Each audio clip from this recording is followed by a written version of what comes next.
All right, everyone. Welcome to today's Agent Spotlight interview with our very own Erin Bartow. Erin came to Choice almost 2 years ago now and is a shining example of exactly who we are. Erin is someone who centers everything she does around the philosophies of transparency, dependability, and growth, and most importantly, empathy. She believes in meeting people exactly where they are and allowing them to be fully seen and supported, which are qualities that have served her business quite well. Erin has done an impressive $32 million in her career. Last year, she closed an impressive 6.4 million, and this year she has more than doubled that to a whopping 14.4 million. In the year's not over yet. She has 63 five-star Google business reviews. She's a wife, a mom, and a cheerleader for absolutely everyone in her orbit. Erin, thank you for doing this today. Thank you so much. Of course. All right. So obviously, I give a quick intro, but I always like to ask people to introduce themselves. So I'd love for you to give us a quick intro on who you are, and we'll get it going. Yeah, so I am originally from Pittsburgh, Pennsylvania, but I have been in North Carolina like 25 years now. So this is home now. And I think we're going to get into it a little bit, but my background is in child development and psychology, which I really am able to pour into this career as well. Um, but yeah, and I am married to my husband, Marcus, who's also technically a choice agent, but hasn't done anything, but he's here. And then I have one son, Marshall. He'll be 8 in about a week. No, 2 weeks. He'll be 8. And we live in Fuquay, Verena. Awesome. Yeah, you knew exactly where I want to head, so I would love for you to go ahead and dive into that. I always like to start these conversations. I think almost all of you have attended a few of them, but I always like to start with the question of what is your background? What did you do before real estate? Tell us about it, and then what was that moment in time that made you decide to get into real estate, and what did that look like? Yeah. So my background is, like I said, child development and psychology. So out of college, I was a case manager of children birth to 3 with special needs, which I loved, but basically made teacher salary. So I was single for most of that and working 2 jobs just to get by. And then I had a few other little random jobs. And then my husband and I got pregnant and we were going to sell my first house that we had kept as a rental when we moved to Fuquay. And my friend slash agent who sold the house for us is an investor in the area, and we were just talking to her after closing about how we wanted to get into flipping houses. And she's like, "Oh, they're just sitting. Like I never have time to actually like get them finished. I'm so busy." And so knowing I was pregnant and not going to keep my day job, I said, "Oh, if you ever need help." And it kind of just went from there. The next day I texted her and I was like, "I can't stop thinking about it." So I actually started working for her as a project manager, managing all of her flips from contract to close. So coordinating all of the contractors, ordering materials, repair requests. I can do those in my sleep now. But anyway, so I started working with her, quit my job, and then I told my husband I've always wanted to get my license. Like, this is the time, and there's only enough time to do this before I give birth to this baby. So, can we do this? And so I got my license in 2017, super pregnant, kept working for my friend, the investor, until 2020, I activated my license. And I stayed with her until actually 2021, and then I realized it was just too much to do both.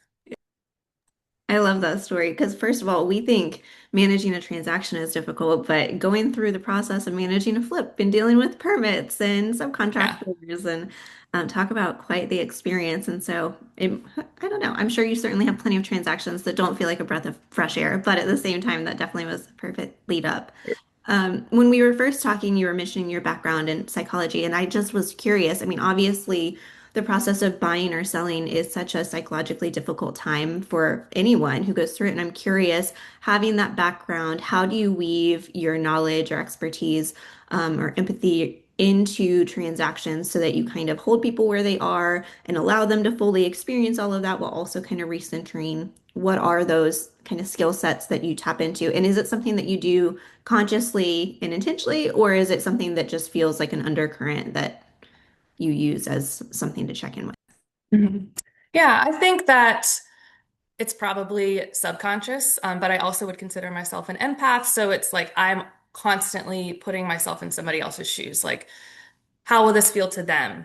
What would be helpful for them? And I really feel like yes, I have that psychology knowledge background, but I feel like it's just ingrained in me. But I really try to, like you said, meet people where they're at. Not every client is the same. They all have different needs. So I really just try to hone in on that and, like I said, meet them where they're at and give them the experience that is going to be most useful for them in their transaction. Yeah. And you guys know this. I say this every time we start the conversations here, but I like to start them here because so often we think that like all of our past lives and past roles have nothing to do with where we are.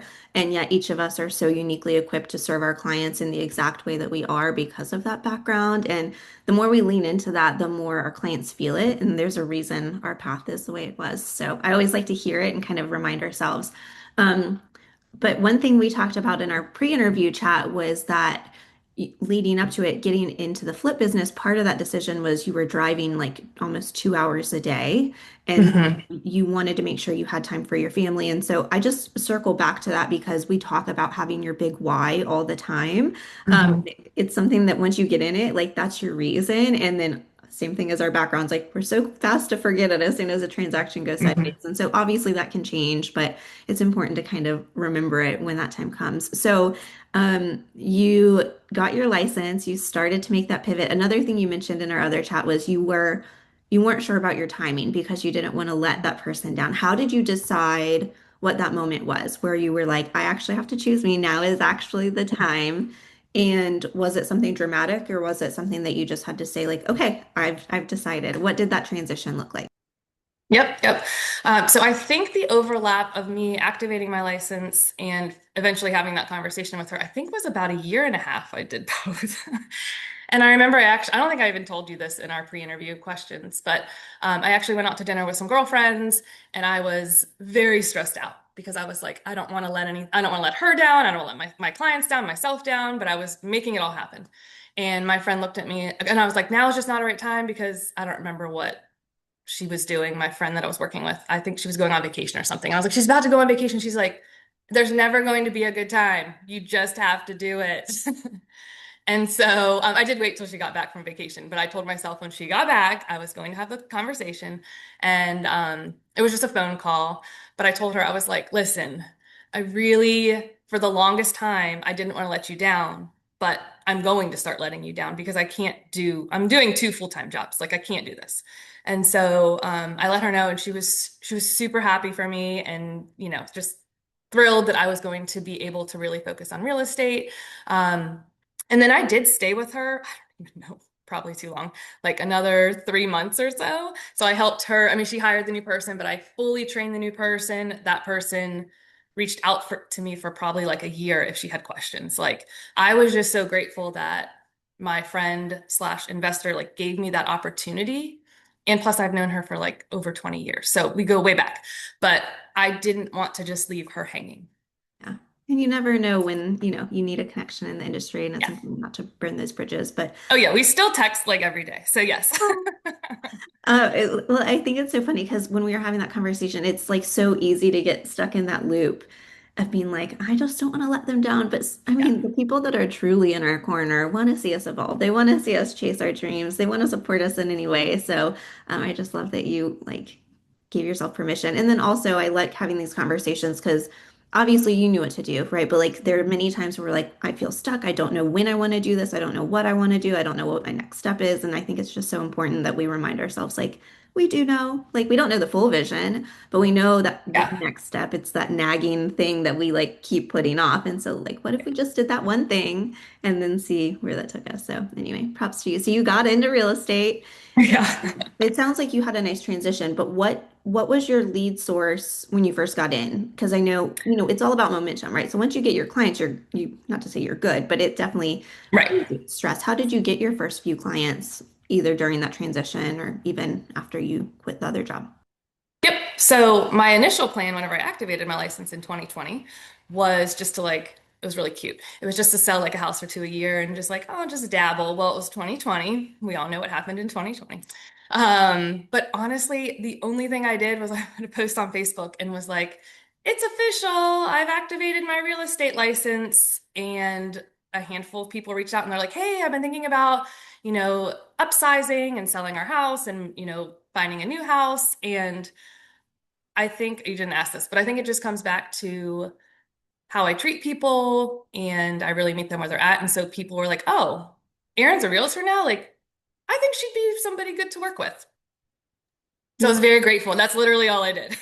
well, I mean, people love to see our journey, and so like, Yeah. especially, I know certain personality types are this way, but so often we were like, oh, I want to perfect this before I put it out in the world, and I don't want people to know I'm too Right. new. When in reality, like people relate to that process of getting into it and wanting to be your cheerleaders. And Yeah. also, to your point, like the way you show up in so many other parts of life is that they know that you're going to bring that same level of care and trust and diligence and empathy to it all. So that's awesome. Yeah. So that's great. Obviously, there were a ton of buyers in I wish I had a 2020. better answer, but that's it. No, I mean, but in so many ways, that can sometimes almost be more difficult, right? Because starting then you're like, this must be how it always is. Right. Was it hard to continue to find clients after that, or how did you continue to get your leads generated after kind of the big uptick during COVID? Right, right. Well, I think really like I started during the uptick, and so it was just, continuously kind of churning. Always, people were always looking to buy or sell or buy and sell. And honestly, I think by the time that period of time kind of ended, I think I already had a really good, I guess, baseline of clients and people knew I was a realtor. So I feel like by that point, it's like I kind of call it like the web. You've sold 10 houses or whatever in a year. And then those out of those 10 people, two people may refer you to someone. So it kind of just kept growing. And I would say the majority of my clients are from word of mouth or just sphere of influence. So I feel like it was a train that kind of started and it just kept going.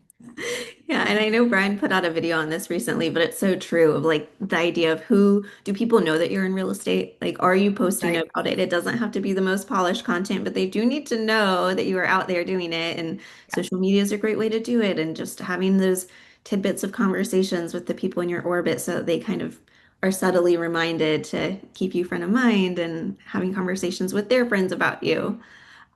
Which on that line, talking about expanding your web, I know I mentioned it in our intro, but you've got a ton of Google business reviews. Yeah. That's impressive. How do you go about getting them? Is it something that you really intentionally ask for? And if so, at what point in the process? So I've tried many different ways because even though I do have 63, which is great, I feel like I should have so many more. Like based on how many transactions I've done, I'm like, I feel like there should be more. So actually, I have a goal right now to get to 100. Just throwing that out there to the universe. Yeah. So honestly, I've tried a few different things. Typically, well, what I do now is actually I work with Kelly Evans as my transaction coordinator. So she usually checks in with me, and it's usually like a day or two, or maybe like the following week. She will send an email to them with the direct link, and it's just like, Erin would really appreciate if you left a review. And she does check in with me because some clients are just not in the headspace for that, depending on what type of transaction it was. So she always checks in with me. Um, I have also tried before I worked with Kelly, I would try like as long as things weren't crazy, like right before closing, because I feel like I still have them if that makes sense. Like once they close, yes, they still love me and everything was great, but they're moving, they're unpacking, they're doing all the things. So I haven't even talked to Kelly about this. I think she's on the call, but I might go back to as long as it's not like, how things can happen that week up to closing where it's like crazy. As long as things aren't crazy, I might try to start asking for it then because I that was much more successful in getting them. That's so true. And that's why I like to ask because it's such a Yeah. dance. You wanna ask them while it's still Yeah. fresh and while they're still excited, but you also don't want to ask them while they're like knee deep in moving boxes and just won't get Yeah. to it. And then you have to like ask them again. So yeah, I was just curious. And so I'm assuming when you ask them, you only are sending them your Google business link. You're not sending them like Zillow and other things. Well, now it's only Google. In the beginning, I was doing Google and Facebook. But I kind of just let that go because people would be like, I can't get it to work. I don't know. It just kind of got to be too much. And I'm like, you know what? Google is fine. I have enough on Facebook. I think I have like 15. I'm like, that's fine. I just want to make sure there's at least like something out there on Facebook if that's where people go. But yeah, we really focus on the Google reviews. And I think this year specifically, a lot of my business has come from that. Just because there are some posts online where it says, I'm looking for a realtor and my name is there, but it's literally just says, we worked with Erin Bartow. She was great. Like it doesn't say anything that's extra special to make somebody want to work with me. But what I assume happens, I don't know for sure, is I assume they see that and they're like, oh, let's add her to the list. Let's look her up. And then they Google me and they see all of these really great reviews. And so I do think that that's an important part of, I guess, lead gen. Yeah, and I'm going to skip ahead a little bit, but that's one of the things that we like to talk about is using your existing transactions as lead generation. Um, I know we mention that all the time, but like truly the way that you pour into people and hold them through all of that can Mhm. be what they remember, obviously. And so Yeah.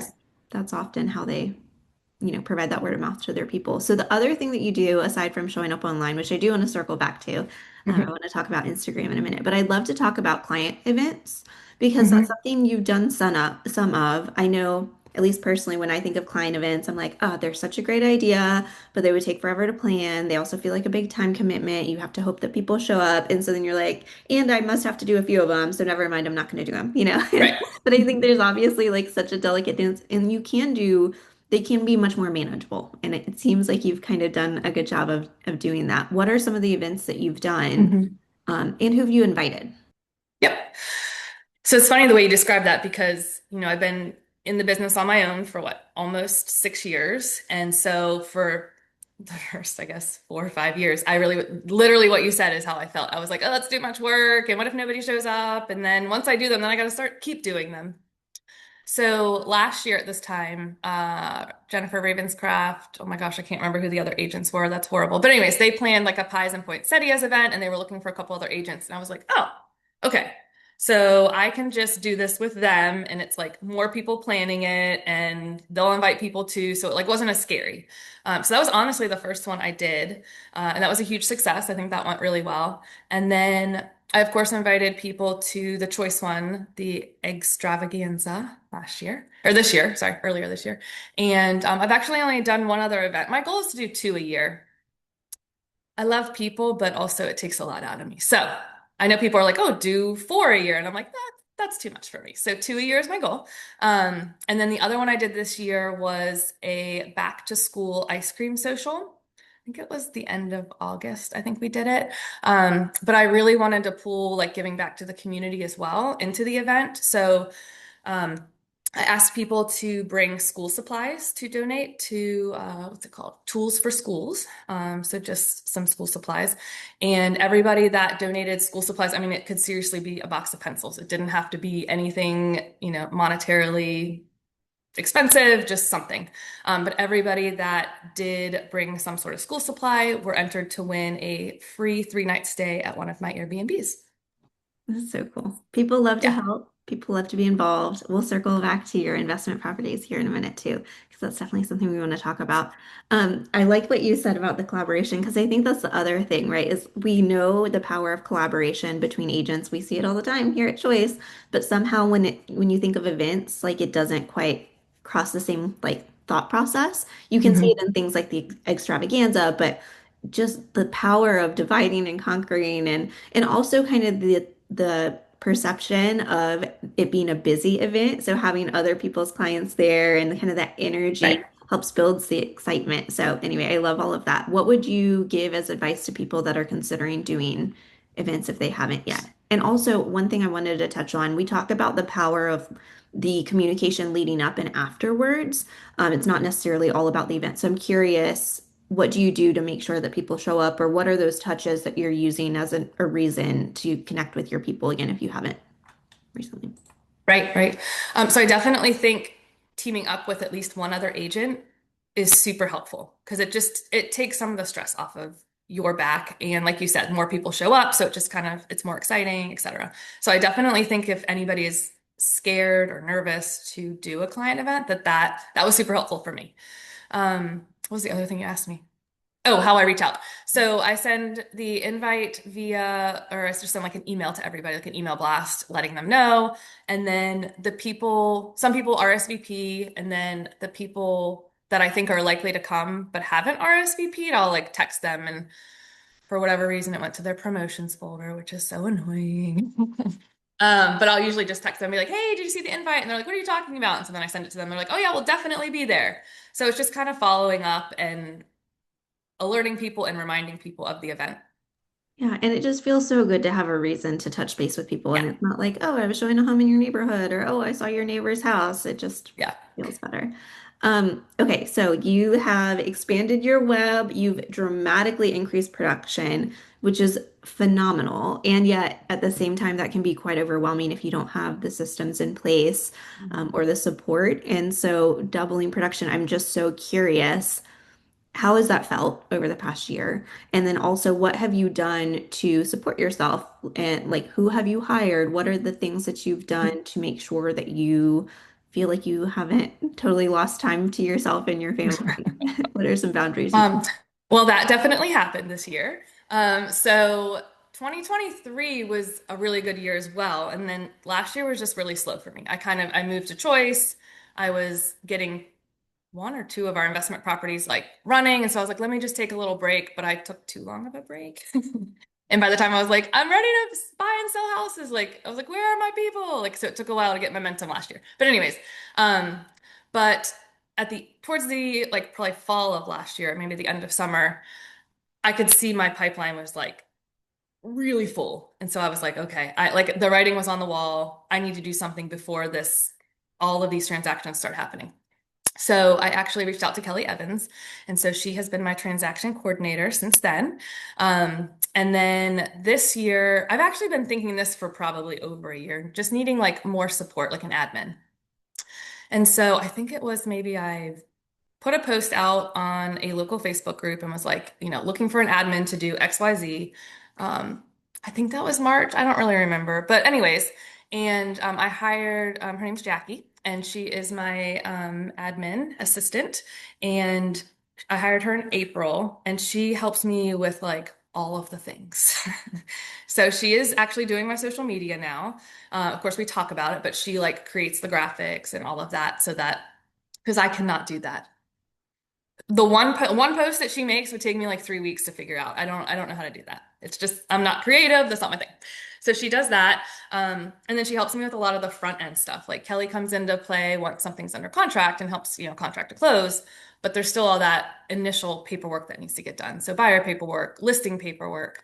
Um, I mean, she will run by some of my properties. I'll be like, "Can you go check on this?" And so it's super helpful. She also made my son's birthday invitation. So she's just so creative. I was like, I know this isn't work related, but do you think you could just like make a little Pokemon digital birthday invite? And she's like, she had it done in like 10 minutes. And I was like, that would have taken me forever. My husband was like, she's supposed to just be helping you with work. And I was like, listen, if she can make this invite in 10 minutes and it would take me days, think about all the actual work I could be doing. He's like, okay.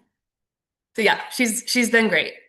So what was it like to hire people like that? Because I know it can be so intimidating. Like they Yeah, can't read your mind.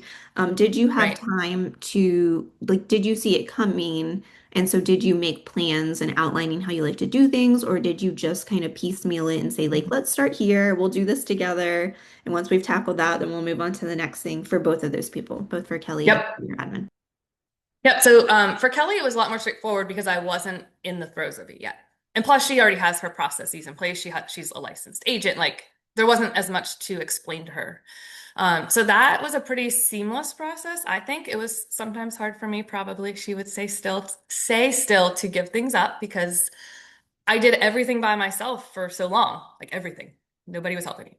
Um, so that was pretty seamless. And then whenever I hired Jackie, I I remember whenever I like offered her the, employment, I was like, so I am so busy I cannot see straight, and I don't know exactly what your job is going to entail, but will you figure it out with me? And she's like, yeah. And so really like it's been us working together, and it's so funny. Sometimes I'll throw something at her and I'll be like, what do you think? And she's like, what boss asks their assistant, like, what do you think? And I'm like, no, I value your opinion. Like, does this make sense? Should we do this? And she's like, I don't know. But that was definitely not, I didn't really have, I had my own systems in place, but they were all here. So it was really hard to be like, this is how I do XYZ. So we really just did it in little chunks. I was like, okay, let's get together, talk about buyer paperwork. Okay, cool. Let's get together. Let's talk about the listing paperwork. So we just did it in little chunks. And I would tell anybody that is feeling like you're getting to that point, to go ahead and hire somebody because I wish I would have hired her, I don't know, 6 months earlier and would have had more of the opportunity to really have things on paper, not just in my brain that I could have shared with her, and it would have been a lot more seamless. And I think that's human nature, right? Especially as business Yeah. owners, we want to be financially responsible. And so we're so fast to say, like, let's wait until I'll make X, Y, and Z money, and then I'll hire this person, or I'll get to this point in number of transactions, and then I'll hire them. But let's be real, that's a moving target, and it's always one Yeah. more. And so, yeah, it can be a delicate dance. Anastasia, you've got a question. Hi, Erin. Hey. Hey, a quick question. Before you hired Jackie, like how many people did you interview? And is she an Oh, hourly employee? And yes, how did you determine that she's the one for you? it was actually really easy. I will tell you the story. She is an hourly employee, so a 1099. So I just pay her hourly every 2 weeks. So I put the post out on Facebook. I narrowed it down to, I don't remember, like 3 or 4 people. And I was so busy at the time. And I was like, we're just going to do phone interviews first. I didn't want to waste their time. I didn't want to waste my time. So I said, let's just do phone interviews. I'll get a feel for them, etc., which I'm so glad I did. But I had all of them scheduled for like the following week. And then Jackie emailed me on that Friday and she's like, because I had to go back to the post and say I had closed applications. Like I had got so many emails. I was like, this is closed. Please, nobody else reach out. But she sent me an email and she said, I know you said it was closed, but like I really think you'd be a good fit. And I was like, okay, whatever. She's like, I haven't worked in a while. So her youngest went to kindergarten last fall. Yeah, last fall. Um, and she's like, I need to get my like, resume, everything back up and running, but I'll send it to you by the end of the weekend. And I was like, okay, whatever. So she sent it and I was like, okay, yeah, she has good experience. So I talked to the other 3 or 4, they were all women. So those girls, and then she was the last one I talked to. So, and I don't know if I'm allowed to say this, but I think it was an age thing. All of the other people I did the phone interview with, I'm not joking. Like it was a scheduled phone interview. I didn't call them out of the blue. They all answered the phone and just said, hello. And I was like, okay, that's not how you like you should be like, hello, this is Erin. Like it was bizarre. I was like, and then whenever I said, oh, hey, it's Erin, like, is it still a good time? They all were like, yeah. And I'm like, this is not gonna work for me. Anyway, so Jackie was the very last one and she answered the phone. She's like, hello, this is Jackie. And I was like, oh, I don't even care what else you say. Like, you've got it. But so she actually worked for a realtor out in, I think, California years ago. So she kind of has like some knowledge of how real estate works. She's not licensed. Um, and we're the same age. She lives like 15 minutes from me. I don't know. It just all just like it just felt right. And so that was a Friday, and I said I'd get an answer to her by Monday. That Friday evening, I sent her an email, and I was like, "I would like to offer you employment." Da, da, da, da. And she was like, "Oh my gosh, this is so fast!" And I was like, "I didn't like I knew that she was going to be good, and I knew she was looking for a job, and I mean, probably she wouldn't have found another job over a weekend, but I was very nervous that someone would scoop her up, so I just was like, "Yes, let's do this," and the rest is history. Brian put in the chat, like, what a relatable story. I think we've all been there, though. Like, it just, it matters. The way you show up matters. Your tone of voice Yeah. matters. Yeah. And also, I love these types of conversations because we make a ton of excuses, not to mention our moving target. But also, we're like, well, what I want is so specific. There's no one out there, or it would be so hard to find. So I'm just not even going to try. And sometimes it's as simple as just putting it out there. Yeah. And what do you know? That person literally comes to us, and that's Mhm. that. Um, And another thing to say is I think I put it off for so long because it's kind of scary. But also I was like, I don't even know what the job description is. So I used my friend Chatty B. I literally made a list and I was like, write a job description that does like all these. I mean, it was like the most random list, but he put it together in this nice little thing and it was beautiful. So if you're having a hard time figuring out what that job description should look like, I recommend using our friend AI. Perfect. So talking about systems and having them documented and able to pass off to other people, you hired our good friends at Core Ops Collective, Mhm. Lauren Duke. Will you tell us what that was like? When did you hire them? What did they help you with? Yeah, anything to share along those lines? Yes, so I don't really remember when that was, but I will say it was after hiring my admin, so I must have been over the summer. And In hindsight, I wish I would have, I mean, I guess I wish I would have met with them first, just to kind of, like I said, like have the systems really like outlined very clearly. But it was also helpful because Jackie was able to be involved. We did like the full day thing, so it was just one day for I don't know how like 7 hours. We just went through everything. So it was helpful because Jackie was able to be on that call and like really go through everything with us. Um, but it was super helpful. I'll be honest, I don't really use all the stuff that she gave me because it's like almost too overwhelming, but there's so many little bits and pieces that I use every day.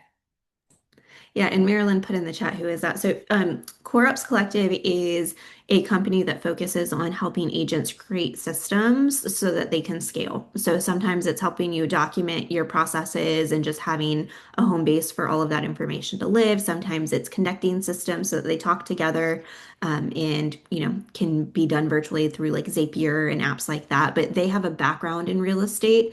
She helped Lauren is the founder. She used to be a manager for a large real estate company, and so she knows how it works. She's not just someone who like is systems completely. She has a background in real estate, so highly recommend if you are interested. I'll put that when the recording goes out. And then lastly, before we change gears, you hired someone specific. This might feel kind of random to some people, but I loved it when I heard that you did this. You hired someone that was a burnout coach. Will you talk about Oh that? yeah. What was that? I don't want to say breaking point, but like what made you do that? Oh, it was.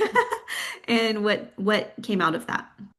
Yeah, so I think it was July, don't quote me, but it was the summer, and I about had a nervous breakdown. I had three very, very, very difficult transactions at one time. I mean, I had other ones, but three that were very difficult.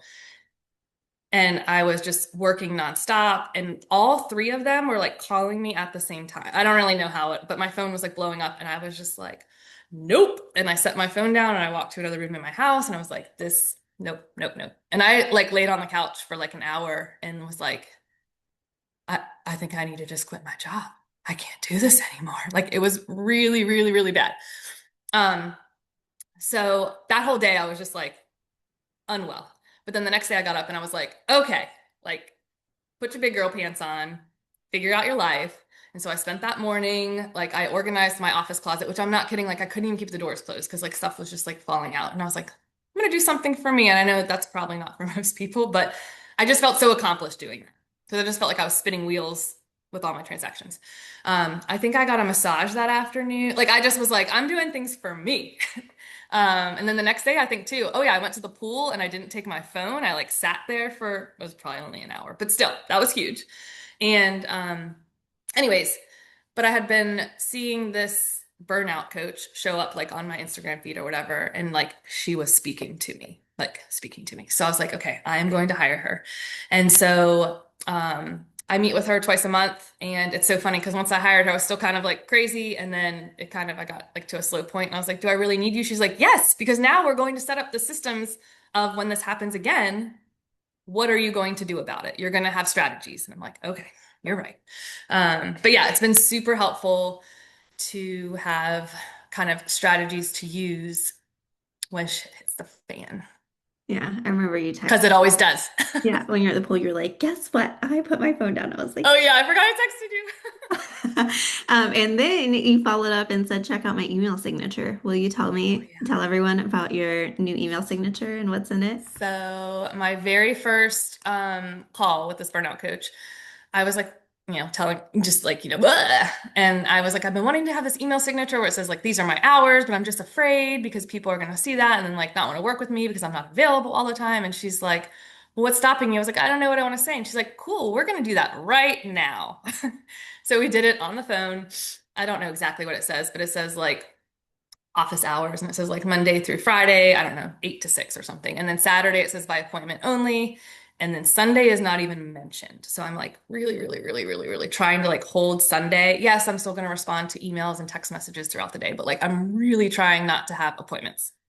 I say that, but this last Sunday I did show houses. But anyways, it's fine. But I mean, that's the first Sunday I've truly like worked, gone to an appointment in probably months. But anyways, so and then it says I don't know, your communicate. Do you have it in front of you? I don't, but I can I pull it should up. have been prepared. Sorry. But I know if I pull up my email, I'm going to get distracted by all the emails. Well, the other thing I wanted to ask about, I'll pull it up and I'll read it, but how did you, obviously that's great, but how do you have that conversation with people once you start to take them on as a client? Because just Yep. putting it there doesn't really do much if we just kind of rely on it and hope that they see it, which they will. For the other thing I wanted to mention is you like put it above your actual signature, which I loved. You're like, no, no, no, I'm not going to hope they scroll down all the way. Like I will make sure they see it. But what are the conversations you have with buyers and sellers as you start to take them on so that you set that expectation from the start? Like, I don't want to say Right. script, but how do you say? Yeah. So on my like initial phone call with them, I bring it up. I say, hey, you're going to see in my email signature, it says these are my hours. Like, of course, if, if it's a seller, you're getting a offer on your house, or if it's a buyer, like we're negotiating an offer. Like, I'm not just gonna be like, oh, I'm sorry, it's 6:01. I'm not gonna help you. Like, of course, there are things that I will work outside of these hours. However, for anything non-urgent, I just ask that you respect these hours for me to be able to spend time with my family. And the first time I said it, I was like, oh, I'm so nervous. And they were like, oh, yeah, cool. That makes total sense. Yeah, but you got it. Like, and everybody since has just been like, okay, cool. And then I also put it like in my follow-up email from that initial call. Like at the bottom, I say, like, one of the bullets is like, you'll see my hours below. But as a reminder, like, if something urgent is happening, I, of course, will make myself available. But I do ask that these hours are respected for my family, for me and my family, actually. Yeah, I love it. I put it in the chat. It says office hours and then exactly what you said. Monday through Friday, these are my hours, Saturday by appointment. And then at the bottom it says, I'm committed to responding promptly during office hours. Messages received outside of these times will be answered the next business day. Period. You know? Now, do I follow that? No. I'm No. better. I'm better. It's a work in progress, but I'm really trying. No, I love that. Well, thank you for sharing because I know I'm a big person on hiring coaches and signing up for courses. And obviously, it's another time commitment, but it's just so important. And sometimes it's stuff that we know, right? Like it doesn't have to be some like novel concept. Sometimes you just need someone to hold you accountable. And like you said, be like, okay, we are going to do this right now. And then it's done. Yeah. Okay, so talking about your process, real quick, I want to talk about your buyer consultations because you are Mhm. someone that doesn't actually normally like to sit down at an office or a coffee shop and go through it. You like to do it by phone. So will you talk Yeah. about what that process is for you and why? Yeah. And sometimes I do meet with people. Like I kind of ask them what they want to do, but usually it's like we're already on the phone having that initial call, and I'm like, we can kind of just keep chatting about everything, or would you like to meet up for coffee? And they're like, we're already on the phone. Like, let's just keep talking. And I think probably what that came out of is because I activated my license during COVID. So I think it was just like, oh, we're not going to get together. Like we're on the phone. So I think it's just kind of continued from that. But I mean, that initial call is typically like, an hour, getting a feel for them, what they're looking for, or like learning more about their house they're selling.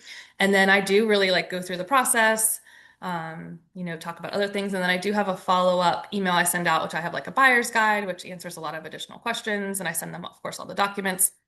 Um, but yeah, it's just worked for me and for my clients. And then really like when we go look at that first house, I'm like reminding them of things like, remember, every house in North Carolina is sold as is. Remember, this house was built in 19 whatever, 80. Oh, look, yep, a knock on it. Yep, it has masonite. Like, so I'm just kind of reminding them of the things that we've already talked about. Yeah. And I mean, always find whatever works for you, but I really like the idea of whatever method you go, also sending them a copy of your buyer consultation or your listing consultation via email because people Yep. love printing things off and handing people a physical packet. Feel like that's going to live on their counter under all their mail and they're not going to Right. look at it. So like having it in their email that they can circle back to is always helpful. I don't want to spend too much time here, but I am curious for either your buyer process or your listing process. Is there anything specific that you wanted to share that's either really works for you, that you feel is a little unique? Um, I don't think so. I will say, like, on the listing side, I feel, and I've talked to some agents about this, I think a lot of agents, and this is nothing wrong with this, it's probably how you're supposed to do it, but a lot of agents probably go in and they're like, these are my numbers and this is this and like all this fancy stuff. Like I go in and it's super informal. It's a conversation with that seller or sellers about, their house, the process, all of the things. So I think that might be different. I don't really know, but in speaking to some agents, it sounds like that's probably different. But I think sellers really like respect that too, because it's just very casual. Well, that is one of the questions I have. I'm always curious what people's process is, especially with listings. It can be so specific to the person. Are you, because it's so casual, are you one of the people who like you'll run some numbers before you go, but then you'll sit down with them and be like, great, I'll circle back after I've truly run the numbers? Or are you going in into the best of your ability, setting a potential list price when you're in the home? Do you hire someone like Katie to do like pricing analyses? Hmm. What is your strategy for pricing listings? Yeah, so I haven't hired Katie yet, but I'm super glad that she is a resource because I'm sure there's going to be a house that comes up where I'm just like, I don't know. Um, I love CMAs, like love. So I have no issues doing them. So what I typically do, it also depends on the timing, like especially in the market today. So I have some clients where we're listing their house in, I think we're thinking January, but I've been working getting their house ready since this summer. So they're building new construction, so they have time, and so it's just like a process. So there's no reason for me to tell them the pricing 6 months in advance. Like that's crazy. I always go in with like, if you were to list your house today, this is what the price, this is the range. So I always do that. And regardless if it's 6 months, a year, a week, I always look at the pricing right before we go live again. So I always have them sign, if the price has changed, I have them sign an updated listing agreement like right before. But especially in today's market, I feel like, yes, it's important to look at the comps, what's sold, what's pending, et cetera. But really in today's market, it's like, what's the competition? So I don't want to pull it a week in advance, knowing that, three more houses in their neighborhood may list right before we're going live. So I always want to look at that. Yeah.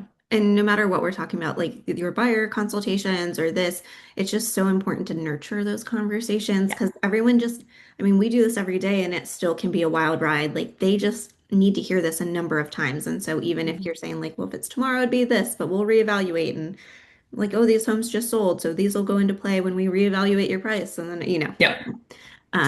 okay, so changing gears, you mentioned your Mhm. investment properties beforehand. I would just love to circle back to that. You have quite a few of them, and some of them are Airbnbs, one isn't. Will you just tell us what you've got? Yeah. And then I would also just love to know how that plays a role in how you advise clients. Does that mean that more people come to you seeking investment properties? Any info about them. Yeah. So we currently have three Airbnbs and one long-term rental. The long-term rental is in Angier, which I would like to sell it, but we would probably lose money. So we're just going to hold on to that for right now. We've had that like 2.5 years, and every time we think that like a tenant is going to stay, they leave. I mean, like they fulfill their lease. They've all been there a year. But anyways, I just want somebody to move in there and live there for like 5 years. So anyways, but that one's fine. It's in Angier, it's fine. And then the three Airbnbs, we have one locally in Fuquay. We have one on Beach Mountain, which is like kind of outside Boone. Yeah, you know that area. And the third one is on North Topsail Beach. How cool. And I do love Beach Mountain. I I went know to you do. college at App, so we used to always go to 80s weekend, which they have since canceled. But I'm Like forever? yeah, yep. I Yeah. didn't know We that. went a different direction. Um, Oh. but so were those just places that you guys loved and wanted to buy for your family and just turned them into Airbnbs? Were they strategic moves and that's the whole reason you bought them? I don't know. I'm curious. Yeah. So our kind of life goal, that sounds dramatic, but our retirement goal, I guess, has always been to have a place in the mountains and a place at the beach. I am a mountain girl through and through. My husband loves the beach, which the beach is nice, but I just love the mountains. But so our goal was always to have one at each, and that was kind of like the only plan.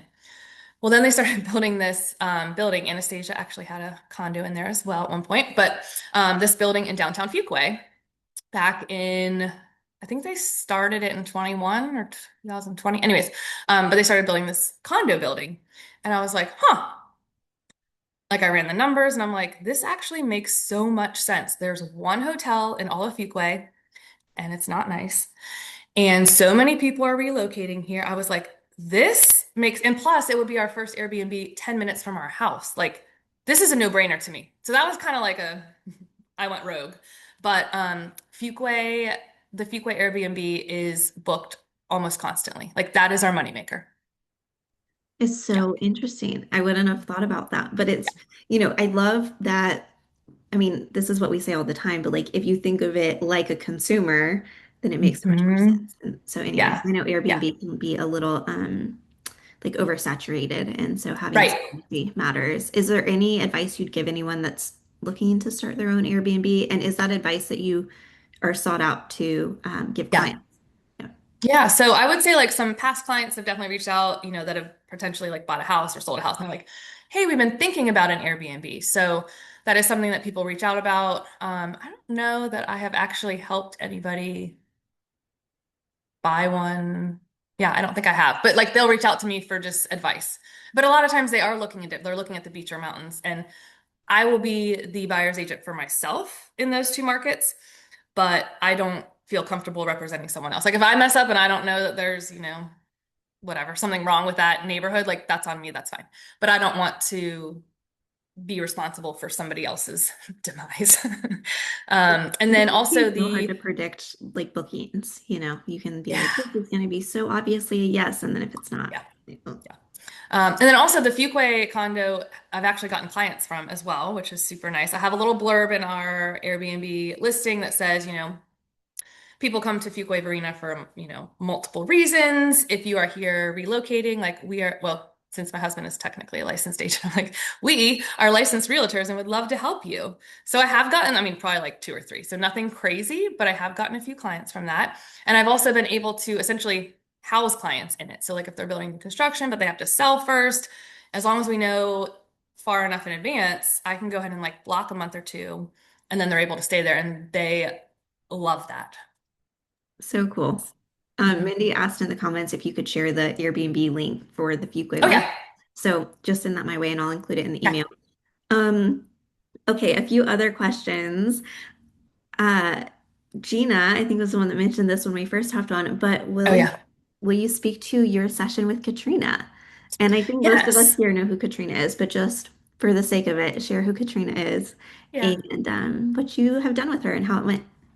Yeah. So I've actually been friends with Katrina. I think it's been like 4 years, but she is a dear friend of mine. And whenever I met her, she was actually in insurance. So she has done a complete pivot and a great pivot because selling insurance, like no offense, but but her personality like really goes along well with what she's doing right now. So basically, she's just like a branding expert. And so I mean, I've been obviously watching what she's been doing, but I hate being on, in fact, I don't even like doing this, but I hate being on video. I mean, pictures are fine, but like video, I don't want to hear myself talk. And so I kind of put it off, and I was like, you know what? I'm going to do this. So I did do, she has like multiple different levels of service, essentially. I did the lowest one, of course, but it's called Batch Day. And so it's just, I think we did it for like 4 hours, I think. But it's just, she takes tons of video content. She takes pictures too, pictures, content, not like professional, like headshot photos, but just, photos of the day. Um, and so it's basically like B-roll. So that's, you're just kind of moving through a space and then you put music to it. And then we also did some just like me talking, and I don't know if we'll ever see those because I don't really like them, but that's just my own issue. But it was a great experience. I highly recommend it. Um, yeah, it was great. And just for the sake of this recording, Katrina Wagner, I didn't mention her Thank you. last name, but like Erin said, she's a branding and business coach, and she's come into our office a few times to do some in-person Mhm. sessions, and one of them was called like Why People Like You But Hire Someone Else. And so just to circle it back to the front end of this conversation, like the way you position yourself really matters. And it's not enough to just know people, right? But to like truly Yeah. position yourself as someone that they would like, know, and trust. All right, we've got about 10 more minutes. I have a few questions that I could certainly ask you, but I'm curious if anyone else has stuff that they want to ask before we go on. Yeah, you go. What you got? Yeah, I bet you have many, many past clients, including the current one. How do you how do you manage them all? Like, what kind of CRM system do you use? Oh. Like, how do I manage like currently or past clients or both, maybe? Both. So you can kind of follow up like, hey, happy X year anniversary from your closing or whatever. Yeah, so great question. I'm not very good at that. A joke that we have in our house is if my husband and I ever got divorced, it would be because he thinks I should have a CRM and I'm not very, I mean, I have one, but I don't really use it very well. Um, so I'm actually in the process of converting over. I've been using Bold Trail, but like just really to house people. And then I also have like my own spreadsheet. which I know long term is not the way to go. But it has served me for a few years. So I'm really trying to move it into something else. Um, and I do, so I send all of my buyers a happy home anniversary or home anniversary card, but only like on the first year after they have bought their house, being like, "Oh my gosh, you've been in your house the whole year," blah blah blah, like a handwritten note.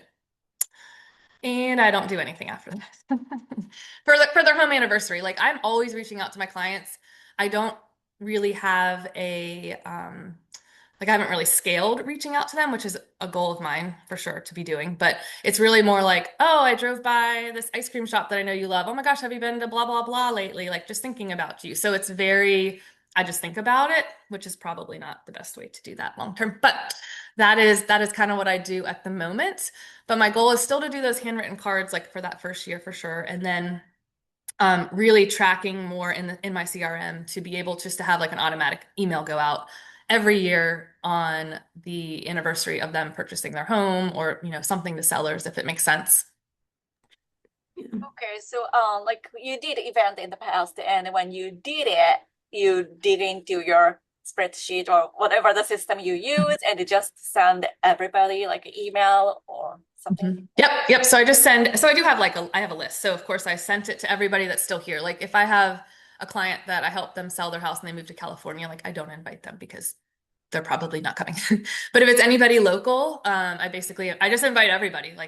And then whoever says yes, says yes. But yeah, I have that list like tagged in the CRM.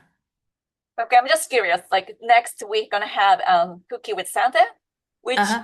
in my opinion, is a little bit targeted toward somebody with kids. Right. But would you invite kidless people too? I just invite everybody Yeah, because everybody. you Okay, never yeah, know. that's what Like, I would do probably. Yeah, yeah, like even if you think about it, like it might be, yes, it's targeted towards children, sure. But if you think about like I might have a client who's, like a single person and they're like, "Oh, I don't have anything to do that day." Like they just want to be out doing fun Christmassy things. So yeah, I just invite everybody and then my saying is you do you boo. So if you want to come, cool. If you don't, that works too. sounds good. Thank you. You Uh-huh. never know if people have family in town. Right. A few things. One, we will be leaning much more into Bold Trail and providing more targeted support and training on that in the new year. So, if leaning into your CRM is something that you're looking to do, just know it's on our radar. Another thing, I have Katrina's book right next to me. She talks about this in her book of like, don't overcomplicate it.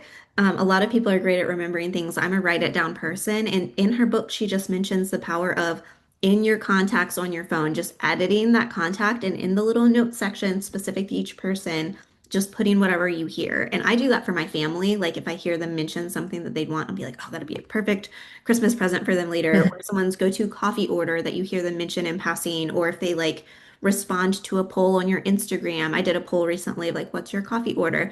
Anyone that responded to that, I like added it to their notes section. So it's not something that I would like go out of my way to put in my CRM, for instance, their coffee order, but like don't underestimate the power of your phone notes as well. Um, all right. Any other questions from the people? Anastasia. Oh, you're muted.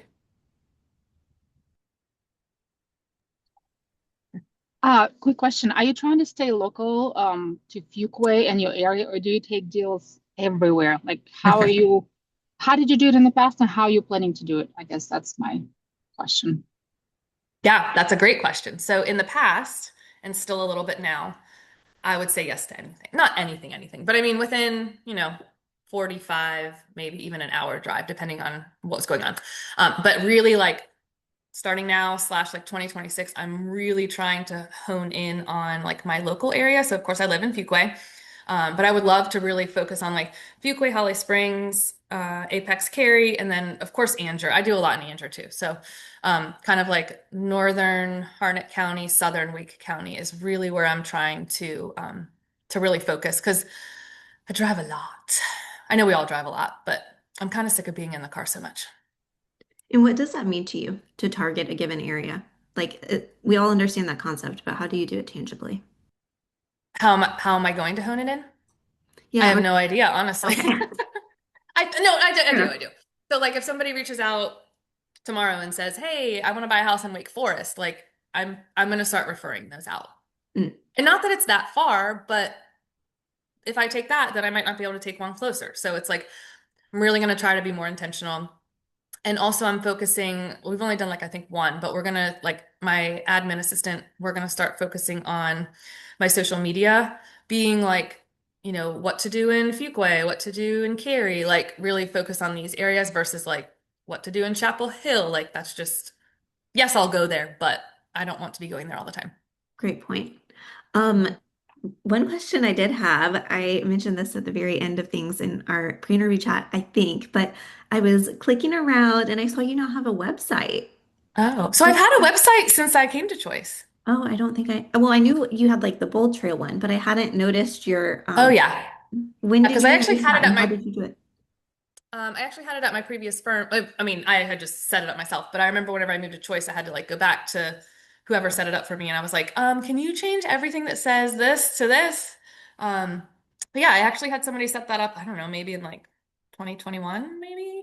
But yeah, it's just a landing page, and I actually just switched it over to something else actually, so it looks a little bit different than when we saw it, but it's similar. But it's really just like a landing page, and it's for people to go there and I don't get a lot, but a lot of people that like if they see something posted about me and they look at my Google reviews and they don't know me and they reach out, a lot of people do go to my website and they fill out like the form. So, are you interested in buying or selling? Ask all the questions. And then I get an email that comes to my email and then I reach out. So it is helpful to have. But it's not like anything robust, if that makes sense. Awesome. Yeah, I was just curious. That's what I thought when I clicked on it, but it looks great. And to your Thank point, you. when you click on it, you're like, oh, wow, she has her own website. Yeah. Yeah, very cool. Anastasia, you still have your hand up. I'm assuming that's from earlier, but if you have anything else you want to ask, okay. Anyone else have any other questions? Cool. One last thing I have on my list, and I'll let you go. This is very true to me, but one thing I wanted to ask you about is like intuition and leaning into your business based on what you're feeling. You're someone who, like, anytime I call you, you're like, oh, I knew you were going to reach out. But I'm just curious what role that plays in your business, if it's something that you focus on, if it's like once, I always say, if someone pops into your head randomly and you haven't thought of them in forever, just send them a text. And it doesn't have to be anything crazy, but literally just saying, like, hey, you were on my mind all week. Yeah. Like, I figured that meant something. And often they're like, oh, well, with good reason. I was just bringing your name up, or like, oh, X, Y, and Z is happening in life. Like, I'm glad you reached out. But I'm just curious if you have anything to add along those lines. Yeah, I don't think I have anything to add, but I'm very similar in that way. Even like last week, I reached out to two people where I was like, you've crossed my mind like three times this week. So I just want to see how you're doing. And nothing came out of it. They were just like, oh my gosh, that means so much. Thank you. Like everything's good, but it's so nice to hear from you, etc. Um, I think one time it actually did, somebody was like, oh, I was actually thinking about buying a house, but I don't know. And then like they bought a house. So there was like a deal that came out of it. But I mean, I really just yes, that would be great, but truly, I just do it genuinely. Like, I'm really just thinking about you. Like, is everything okay? What's going on? And I don't know. I know I said it a couple of times, but I just feel like I'm just like super casual in this business. Like, I'm not like, oh, these are my numbers or, oh, I need to hit this number. Like, it's really just the relationships. And I just want to, build those and treat others basically how I would want to be treated. Can it be as simple as that? Erin, It thank you so can. much for doing this today. Thank you to all of you for joining and participating. These are my favorite types of conversations to have. So, Erin, thank you, thank you, thank you. I'll send Yeah. this recording out. I'll include those links that we mentioned in the call today. Much love to everyone here. Have a wonderful day. Thank you.